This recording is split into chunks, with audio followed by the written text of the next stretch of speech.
la montaña con la música orquestal de la fauna celebrando el aire fresco en el caudal. El retumbo del volcán me hace recordar que yo vengo de una patria bella y espectacular. Suena y trema la marimba, grita el oro y el tucán, el viento sacude aquel cañaveral. Con el puma y el jaguar rugen las olas del mar. Amo tanto tus sonidos y terruños sin igual. Se escucha el canto del volcán Chorotega, silbando el campesino hacia el Navetán. Se escucha el torrencial de la cañonera y sigue el canto del chipirro en el marizal. Se escucha el grito del valiente sabanero y las tortillas bañadas en el comal.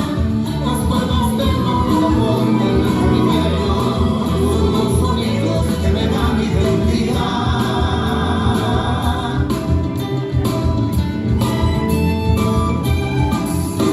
Suenan ya las botas azules caminando en el barrial del lechero que madruga a trabajar.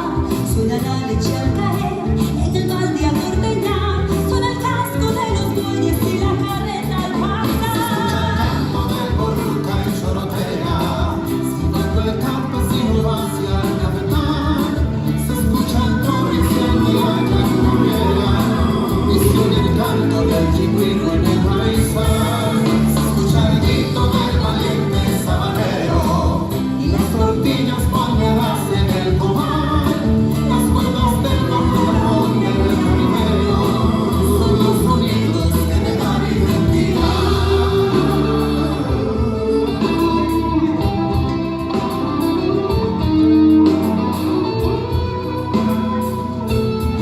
Se escucha el llanto del volcán y Chorotega, silbando el campesino hacia el cafetal. Se escucha el torrencial que la llama riega y se oye el canto del chipirro en el maizal. Anochece en Costa Rica y en silencio una vez más sus sonidos me vuelven